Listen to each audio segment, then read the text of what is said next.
Damos inicio a la segunda sesión del mes, emergente, dada la problemática que se está viendo hoy en día con el tema que nos va a reseñar, nos va a ampliar y actualizar el conocimiento del doctor Jorge Merino Suárez, egresado de la Autónoma de Guadalajara, donde hizo Medicina General, Rehabilitación en Neuro, en el Instituto Nacional de Rehabilitación en México, y que desde hace algunos años contamos ya con la unidad de rehabilitación aquí, pero que él tiene, ¿qué son ya 15 años? 15. Con las áreas de rehabilitación en Guadalajara y en el estado de Guanajuato. ¿Y próximamente a México? No, nada más no. Muy bien. Querétaro. Parálisis facial. Yo creo que no puedo decir que yo haya tenido parálisis facial hasta ahorita, no estoy exento, pero seguramente sí tenemos algún familiar, algún vecino, algún amigo del primo de la novia del suegro que ha tenido parálisis facial. Y ahorita, en los cambios de estación, favorece que en forma cíclica se presenten esos. Y vamos a ver por qué tenemos esta forma cíclica.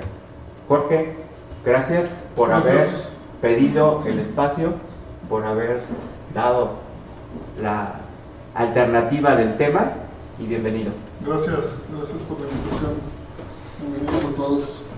Bueno, como dice el doctor Casas, pues platicaré tantito de parálisis facial.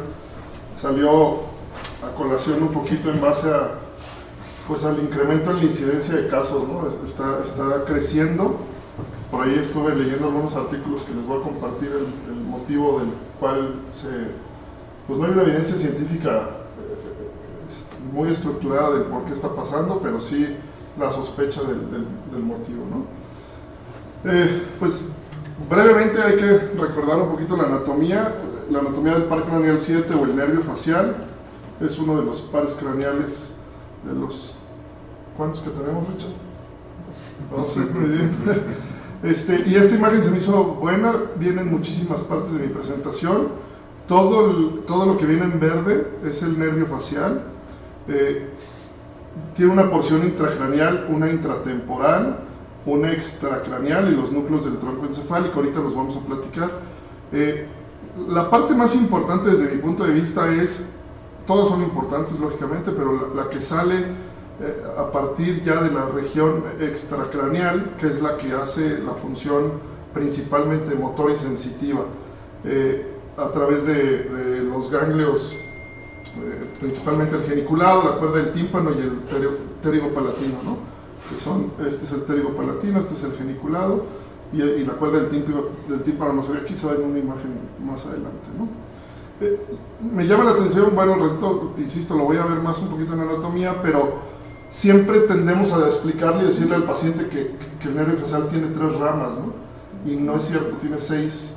Tiene una rama ocular, tiene la rama del cigomático, la rama bucal, la marginal de la mandíbula, una rama cervical y una rama posterior, se llama auricular posterior, que también es bien importante en las manifestaciones clínicas. Las funciones del nervio facial se dividen en 4 principalmente. La sensibilidad general, pues la sensibilidad de la cara, frío, calor, ardor, entumecimiento, disestesias, parestesias, todo lo que siente el paciente, lo que nos puede expresar, pues viene de la sensibilidad general. La sensibilidad especial la determina el que vienen los 2 tercios anteriores de la lengua, nos da la sensibilidad del gusto, el nervio facial. El efecto, la función parasimpática, principalmente de las glándulas lagrimales, de las glándulas nasales y de algunas glándulas salivales, ¿no? Y bueno, y lo que nos trae al final, pues la función motora de toda la expresión facial. En la porción intracraneal, brevemente, están los 2 pares craneales, sale a través del bulbo, y el punto y más importante anatómicamente es que sale a través del conducto auditivo interno. Esa es la emergencia del nervio facial a nivel intracraneal. A nivel intratemporal salen las dos principales situaciones que ya nos van a generar una función más periférica, por llamarlo así, la raíz motora y la raíz sensitiva. Aquí se ve como a partir de la raíz de la porción intratemporal sale la raíz motora, que es la que está marcada en verde, y sale la raíz sensitiva, que es la que se viene después del nervio geniculado, del ganglio geniculado. El ganglio geniculado nos da toda la parte sensitiva y el ganglio pterogopalatino nos da toda la parte parasimpática. ¿Okay?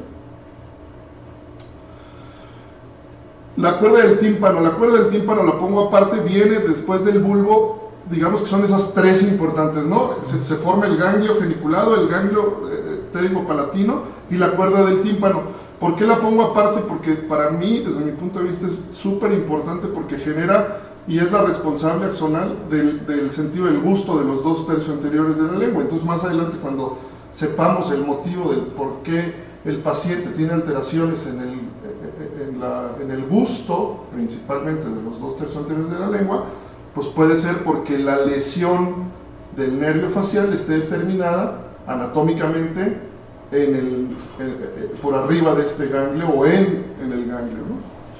Hace otro efecto parasimpático que inerva las glándulas submandibular y sublingual. Son menos importantes porque se combinan ciertos ganglios que hacen ese efecto, pero por supuesto que son importantes que el nervio y la cuerda del tímpano genere ese efecto, ¿no? ¿Qué músculos inerva el nervio facial? Pues como les dije, súper importante que no son solo 3 ramas. Ahorita los vamos a ver, le llamamos plexo del nervio facial, es todo un complejo de nervios, como lo vimos en la imagen inicial. Y las que más me llaman la atención, que se nos olvidan en la clínica, es la mandibular y la cervical, que la cervical le da movimiento al músculo palatino, y la parte occipital. Entonces el paciente a veces refiere cefalea o refiere dolor retroauricular y se debe o se genera de acuerdo a este músculo que está inervado en el auricular posterior, ¿no? Otros más específicos, los músculos, vamos viéndolos de uno por uno. Es la rama temporal del nervio facial, que es esta. El nervio petroso mayor, que es muy importante, que sale después del ganglio geniculado.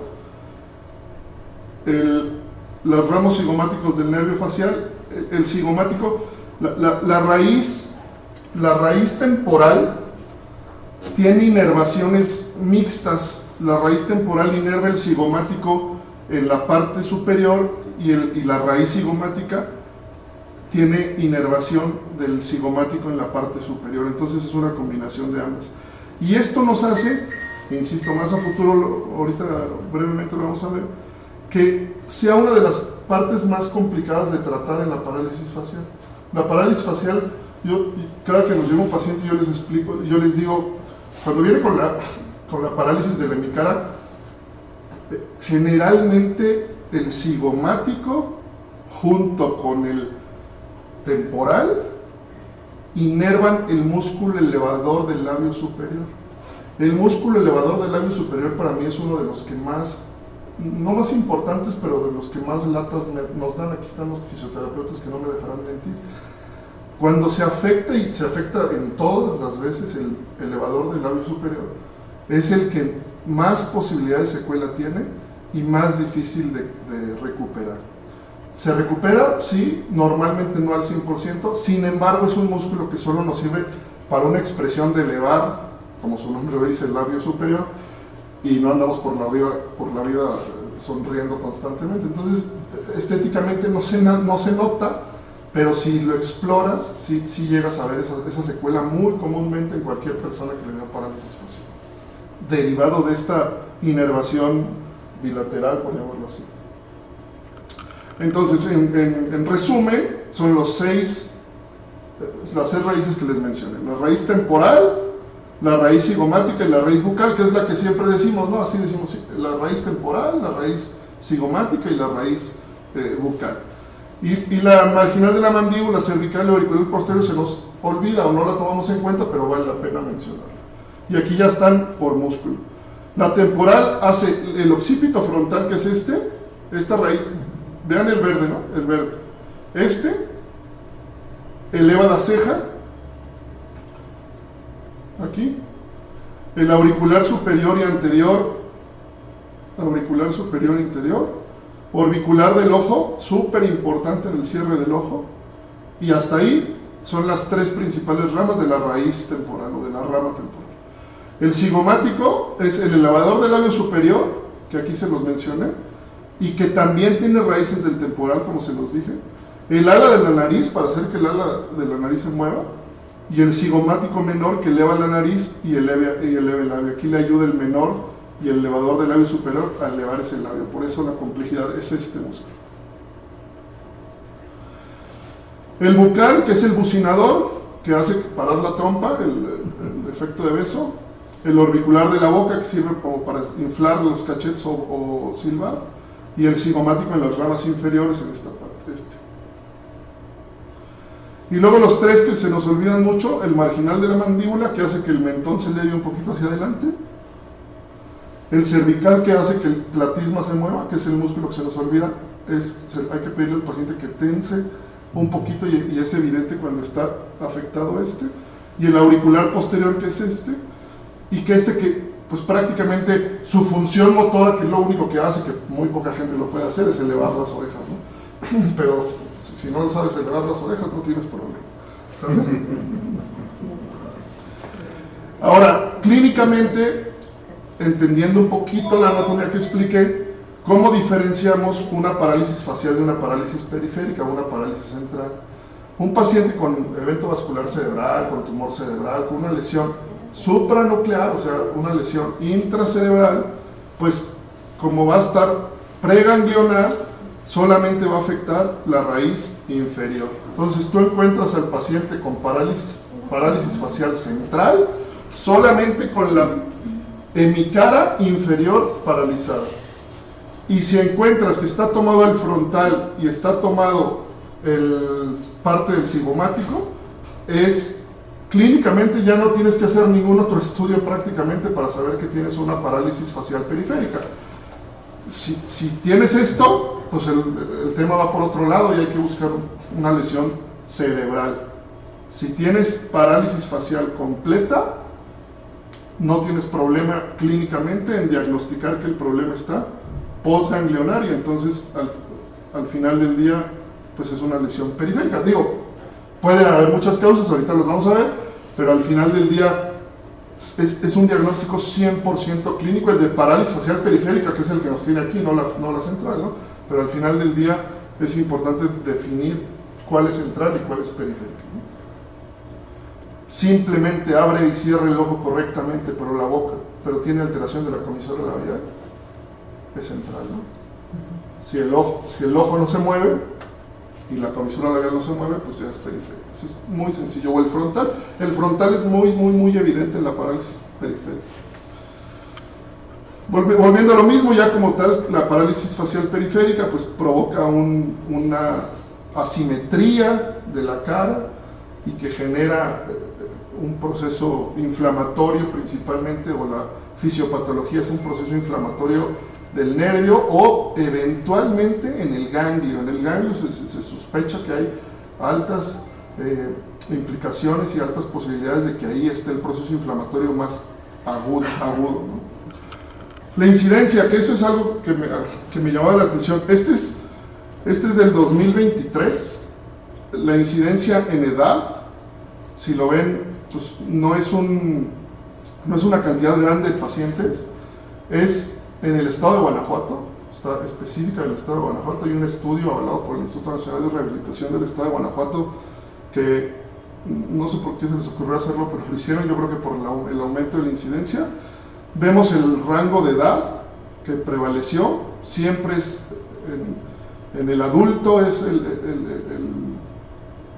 rango de edad mayor, Las parálisis de menores a 16 son muy poco comunes. Hay parálisis faciales de niños, pero son generalmente en el recién nacido y son o iatrogénicas, obstétricas, cuando se usaban los forceps, traumáticas, había lesiones de parálisis facial de niño. Pues cada vez hay menos, ¿no? por el avance en el tema obstétrico. Sin embargo, pues puede existir todavía acá un rango de niños, pero la parálisis facial periférica como tal, pues está en el adulto, ¿no? La incidencia mundial es de 40 por cada 100.000 habitantes, y la incidencia en América Latina es de 240 por cada 100.000. O sea, tenemos en América Latina 6 veces más incidencia de parálisis facial que en el resto del mundo. ¿Por qué? No lo sabemos exactamente. O sea, al final del día, un porcentaje importante de las causas, ahorita lo vamos a ver, le llamamos iatrogénico. Me choca esa palabra como médicos que digamos que es iatrogénico. Pues no sabemos, ¿no? Pero al final, perdón, idiopático. Es idiopático y pues al final del día me choca la palabra idiopática porque pues como que no sabemos, ¿no? Pero no sabemos. Y aquí el punto más importante es el que sí a mí me llama la atención. Tanto lo he leído como lo he visto, en pacientes post-COVID o post-vacuna ha aumentado la incidencia de parálisis facial. ¿Por qué? Ahora, si vamos a la fisiopatología de la lógica y a la causa principal, que es el herpes virus tipo 1, la principal causa aparentemente, la principal causa, pues pudiera ser que pues hay una inmunosupresión o hay una inmunomodulación que entonces hace que con la vacuna o con el efecto COVID pues haya esas alteraciones inmunológicas que pueden hacer que el virus se active, ¿no? Lo pongo aquí en punto importante, no hay una evidencia específica, pero sí se está correlacionando que hay un aumento de casos importantes. Y la otra, lo que decía el doctor Casas cuando empezó, pues sí está claro que es cíclico, ¿no? Es cíclico, es como el efecto de las varicelas, que antes en los niños cuando no había vacuna era muy específico, que eran cíclicas las varicelas, exactamente igual acá, es cíclico el proceso de parálisis facial. Alrededor de 2 a 3 años vienen cuadros clínicos o casos enormes y luego baja la incidencia de forma importante. No hay una razón muy específica. ¿Cuáles son las manifestaciones clínicas de forma importante o inicial? Casi nadie lo nota, pero si se lo preguntan al paciente van a encontrar un evento prodrómico. Siempre el paciente el día anterior, los días anteriores, 2 o 3 días, tuvo, sobre todo el día anterior, tuvo o cefalea, o dolor retroauricular, o unos días antes un evento viral, ¿no? O sea, algo, o un cuadro gripal, o un cuadro diarreico. O sea, siempre hay un evento, no se consideraría prodrómico, pero siempre va a haber un evento que puede darnos la sospecha de que ya venía con ese cuadro, o que ya iba a empezar con ese cuadro. ¿Y cómo empieza? Generalmente con disestesias o parestesias. El paciente dice, tuve hormigueo, tuve entumecimiento de la cara, tuve como que sentía que no la sentía bien, y luego empiezan una cosa que se llaman sincinesias, que también se pueden presentar, no en el 100% de los casos. Las sincinesias, súper importantes, lo que comúnmente la gente le llama tic, que es un movimiento involuntario de algún músculo, el brinquito ese que te da. Fíjese, doctor, que hace 2 días yo empecé con un brinquito en el ojo, ¿no? No significa que ese brinquito en el ojo vaya a ser igual a que me va a dar una parálisis, porque también no hay que confundirlo, ¿no? Pero sí puede ser ya como una manifestación clínica más específica del problema. Y este punto lo voy a tocar más adelante porque es uno de nuestros principales retos a tratar en la rehabilitación y en la medicina, para que el paciente no tenga esta secuela. Justo ahorita alguien me platicaba que alguien tiene un familiar con una sincinesia. Luego, dolor retroauricular. Prácticamente el 80 al 90% de los pacientes tiene dolor retroauricular. O te lo dicen o lo exploras. Si tú tocas la parte retroauricular, la región retroauricular, puedes encontrar hasta un ganglio, puedes tener dolor en la articulación temporomandibular, y casi siempre lo vas a encontrar. Y lo que sí está muy descrito es que cuando existe dolor retroauricular, el porcentaje se incrementa de forma muy importante en que la causa sea viral. Cuando el dolor retroauricular se junta con la parálisis facial, podríamos casi asegurar que es derivado de un proceso viral. La inflamación del nervio fue por un proceso viral. Cuando no hay dolor retroauricular, no hay disestesis sin cinesis y no hay efecto prodrómico, ese es el 10 o 15% que todavía podemos decir que es idiopático. El resto se considera generalmente que es por virus. Puede haber cefalea y casi siempre hay cefalea occipital. ¿Por qué? Si nos acordamos de la anatomía por la rama auricular posterior, pues evidentemente da una inervación sensitiva y motora, pues ahí puede haber dolor. Y las evidentes alteraciones motoras que vamos a encontrar de acuerdo a cada caso, ¿no? Las asimetrías que nos vamos a encontrar ya son manifestaciones muy evidentes. Cuando el paciente, que es este punto desafortunadamente, es cuando nos llega el paciente ya con la boca chueca, ¿no? Antes no nos llegó. En todo este evento no nos llegó. Y en todo este proceso puede tardar 24, 48, 72 horas. Y que es el momento en el que lo tenemos que tomar para empezar el tratamiento. Yo les digo mucho a los terapeutas, y es más, lo tienen como una indicación en RTH, y espero la sepan contestar. ¿Cuál es la única urgencia en rehabilitación? Parálisis facial. No existe ninguna otra urgencia por la cual al doctor Iriarte, al doctor Merino, al doctor Casas les pueden llamar por lo que quieran, a mí nada más por una parálisis facial. Es la única urgencia real en rehabilitación porque vamos contra el tiempo en el proceso inflamatorio del nervio. Me llegan los pacientes 15 días después de que fueron al seguro y les dieron diclofenac. Es impresionante la secuela que nos deja o lo tardado que nos genera el recuperar ese proceso inflamatorio del nervio, ¿sale? Causas. Pues la idiopática que me choca, pero es la que les dije, es más o menos el 10 al 15% de las parálisis son idiopáticas. Generalmente el único síntoma que tienen es la parálisis, no se acompaña de ningún otro síntoma. La traumática, algunas fracturas, alguna lesión del plexo, hablamos de las lesiones obstétricas, aquí entran algunas lesiones traumáticas, son muy pocos los casos, pero pues ahí el tratamiento cambia porque tenemos que identificar cuál es la lesión, ¿no? Me voy a brincar la infecciosa, que es la más importante. La tumoral, puede haber neurinomas del nervio facial, está poco probable, pero pueden existir.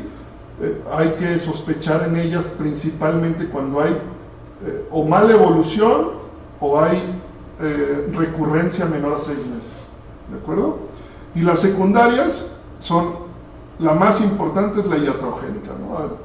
Pues vas al dentista o vas al maxilofacial y te hacen algún procedimiento, y si hay alguna lesión del nervio, esa vaya que sí hemos visto bastantitos.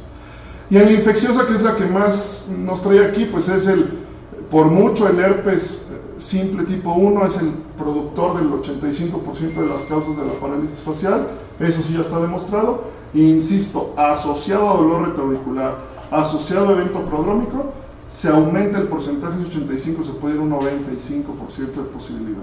Y eso nos lleva a cuál va a ser el tratamiento, ¿no? Entonces, ¿cómo hacemos el diagnóstico? 100% clínico. Hay algunos signos que ahorita se los voy a decir. Hay una escala súper importante que se llama escala de Haus-Bragman. Pues, tal vez no se la van a saber todos, pero sí me gustaría ahorita comentarla porque es la clave del tratamiento y la clave del pronóstico. Algunos estudios complementarios. Los estudios complementarios se utilizan pues, básicamente cuando sospechas en otra cosa, ¿no? ¿Cuáles serían estudios complementarios? Pues a lo mejor alguna prueba de imagen, alguna electromiografía, electromiografía facial cuando el paciente pues, está sospechando de alguna otra situación o alguna otra causa de las que ya mencioné. Microbiología, pues es súper complejo, a menos de que haya lesiones como en el Ramsay-Hunt. Puedes eventualmente hacerlo, pero pues ya sabes que va a salir herpes. Al final del día tampoco pues, se usa, ni por protocolo se hace, ni exámenes de laboratorio muy específicos. Es 100% clínico y nos basamos el diagnóstico clínico en la escala de Haus-Bragman, que es una escala de medición de la capacidad motora, ¿no? ¿Cuáles son los signos clínicos de la parálisis facial? Esta yo les digo que son los tres más fáciles y más importantes de entender. El signo de Bell, le llamábamos mucho parálisis de Bell, ahora ya se está cambiando, no cambiando el nombre, pero ya se llama parálisis facial periférica, porque el Bell es el signo nada más, no es la parálisis. El signo de Bell es que el globo ocular se eleva y el párpado no se cierra. Ese es el signo de Bell. Ahorita les tengo una imagen y lo vamos a identificar. El signo de la raqueta es estos dos signos nada más nos sirven específicamente para identificar el lado de la parálisis. Muchos que no tengan experiencia en ver parálisis faciales se pueden confundir de qué lado está la parálisis. Es súper común, me mandan a mí pacientes y me dicen parálisis facial izquierda, no, es del lado derecho. Este tip, sobre todo para los chavos que no son médicos, y los médicos no importa, el signo de la raqueta, donde esté el mango de la raqueta en la boca, tú le pides que haga el esfuerzo de la boca, donde esté el mango de la raqueta es el lado que está afectado. Y el signo de la pestaña junta es, le pides que cierre fuerte los ojos, sobre todo en las parálisis leves, te puedes confundir de qué lado. Le pides que cierre muy fuerte y donde están las pestañas juntas es el lado sano. El lado sano y el lado afectado. Ahorita lo vamos a ver. De una vez.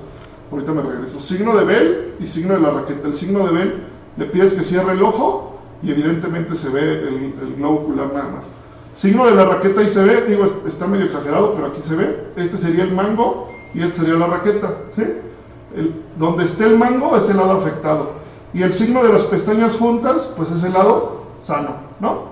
Entonces está bien fácil, son dos signos nada más, esos dos nos sirven para identificar el lado afectado, que no nos equivoquemos en el lado en qué lado estamos tratando. Me voy a regresar. Y un síndrome de Ramsay-Hunt, esto pues ya es muy evidente, hay lesiones herpéticas del conducto auditivo interno que salen y son muy identificables. Y este es el cuadro para mí que resume todo, que se los pongo yo a los muchachos en todas mis exploraciones físicas de la parálisis facial, se resume a esto, ¿no? En la escala de House-Bragman está bien fácil, bueno, desde mi punto de vista está bien fácil de aprender, va del 1 al 6, el 1 es normal y el 6 es parálisis total. El 2 es disfunción leve, el 3 leve a moderada, el 4 moderada a severa, el 5 severa. ¿Qué es lo que cambia? Si se fijan, en la leve es debilidad superficial notable a la inspección. Puede haber mínimas incinesias al reposo, tono y simetría normal.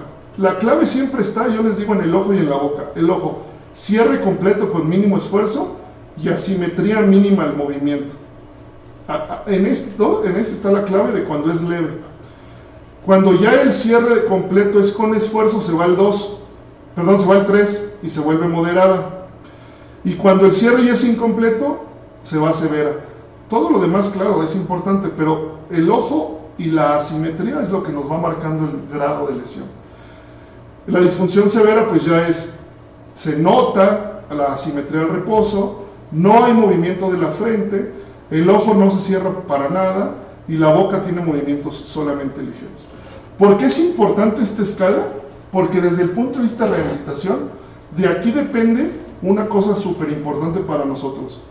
De 3, le ponemos 3.5. ¿Qué significa 3.5? Que tenga 2 de aquí y 1 de acá.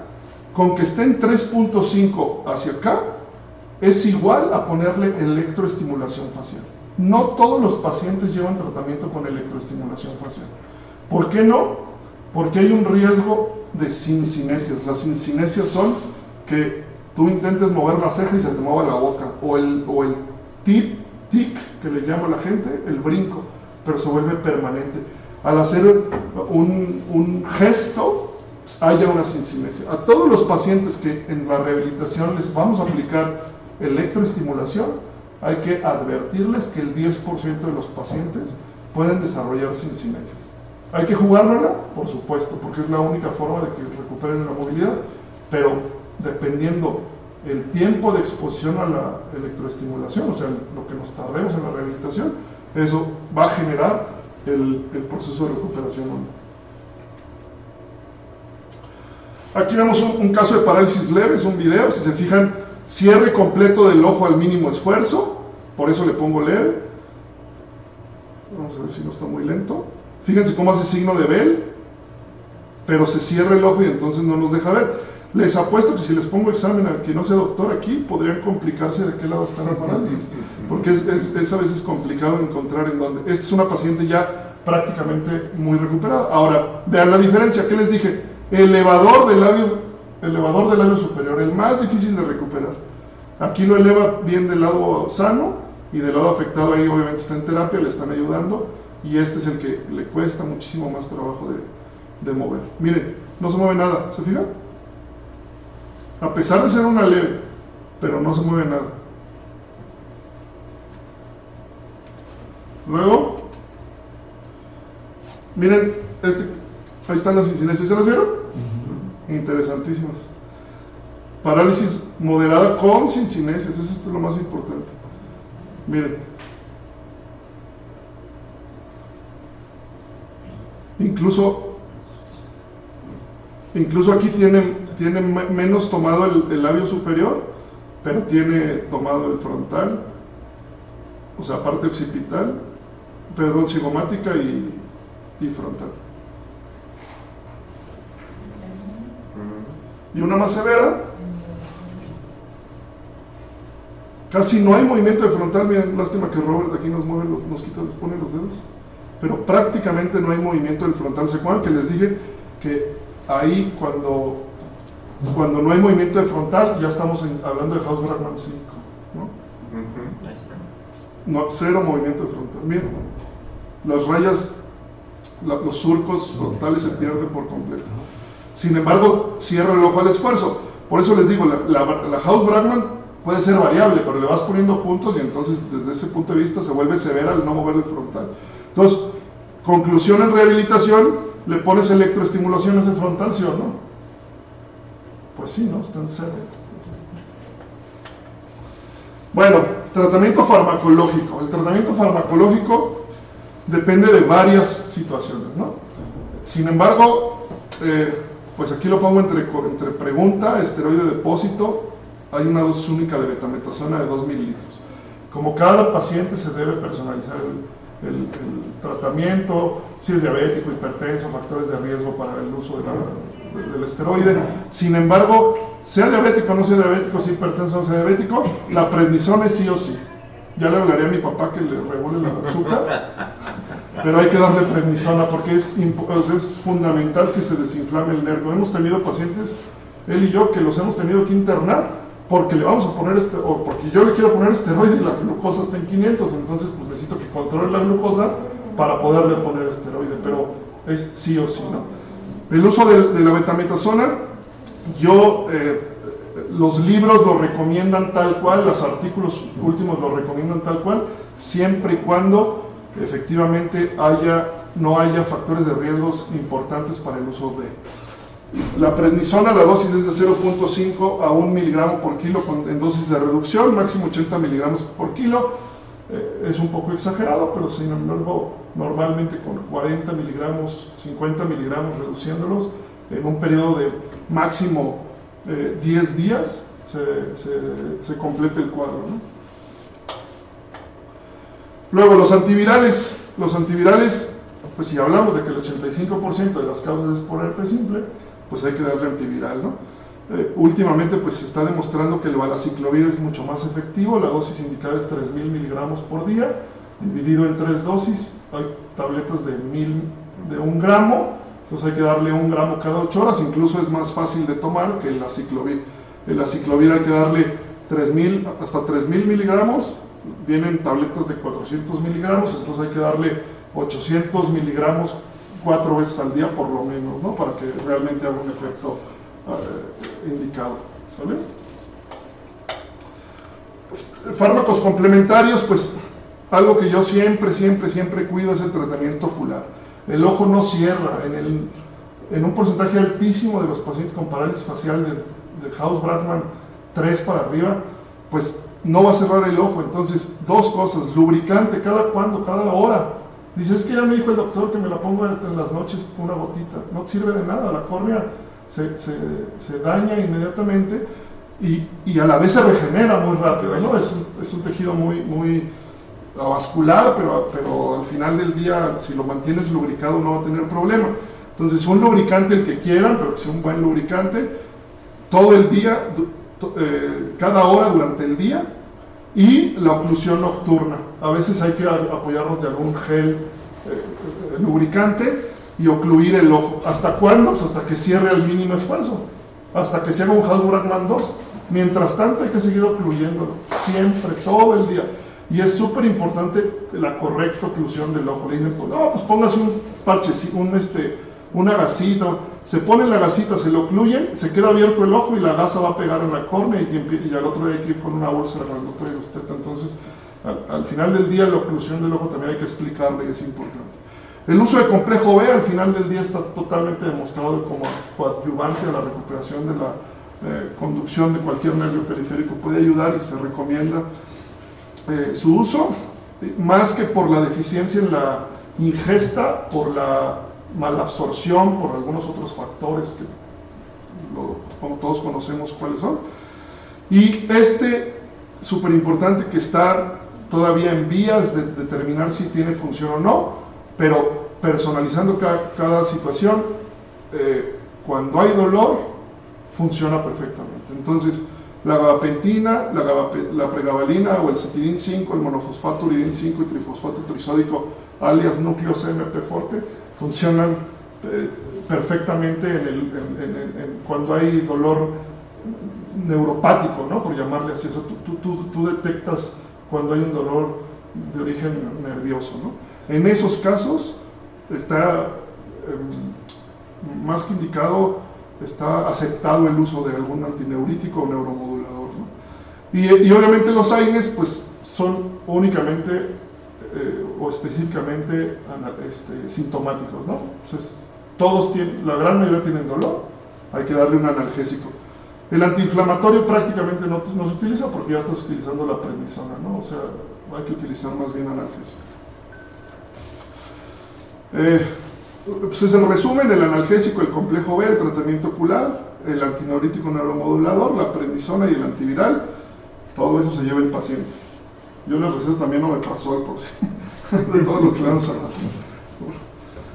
El tratamiento de rehabilitación se basa en medios físicos y ejercicio terapéutico. Prácticamente toda la rehabilitación que utilizamos en cualquier enfermedad es basada en medios físicos y ejercicio terapéutico.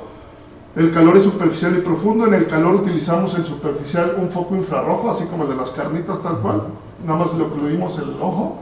Utilizamos el foco infrarrojo porque la cara obviamente tiene formas irregulares. Si se fijan, en las terapias utilizamos mucho la compresa caliente, lo calientito, pero en la cara, como hay mucha irregularidad, el foco infrarrojo es el indicado.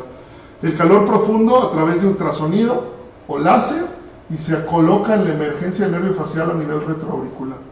La electroestimulación, ¿cuándo? Ya lo mencioné hace rato, de 3.5 para arriba de House-Bragman, eso lo determinamos nosotros, pero que sepan de que esa decisión es importante, y por eso hay que ver al paciente para saber si lo electroestimulamos o no. Y hay 3 tipos diferentes de corrientes que ponemos: para reeducar el músculo, para potencializar el músculo y para exponerlo. Este es para parálisis total, este es para la que no es total pero tiene algo de tono, y la reeducación muscular. Y lo más importante, yo se los digo a los pacientes, el ejercicio terapéutico. El ejercicio tiene que ser frente al espejo. El terapeuta le va a enseñar a hacer el ejercicio, pero tiene que ser frente al espejo. Si van en el coche y empiezan a hacer gestos para tratar de que se mueva más la cara, vas a mover la cara sana y no la cara enferma. Y entonces al siguiente día vas a llegar con hipertonía de la cara sana y hipotonía de la cara enferma. Y entonces va a ser un problema. Siempre tiene que ser frente al espejo. Es un efecto de biofeedback en donde se multiplica n cantidad de veces el ejercicio cuando lo haces frente del espejo. Y el masaje evidentemente se hace de los dos lados. Del lado sano, el lado sano contrae, hay que hacer un masaje miorrelajante del lado sano, y hay que hacer un masaje tonificante del lado enfermo. Eso obviamente es parte de la chamba del terapeuta. La electroestimulación, como les dije, corrientes de reeducación muscular, corrientes exponenciales. Esto está exagerado, pero es para nada más ejemplificarlo. El ultrasonido es un medio de calor profundo para tratar de desinflamar el nervio. El láser hace más o menos la misma función del ultrasonido, pero en una área más específica. El ultrasonido es más, a pesar de que los cabezales que tenemos hoy en día ya no se cambian, sino se adaptan los centímetros cuadrados a lo que queremos, pero el láser hace más o menos una misma función.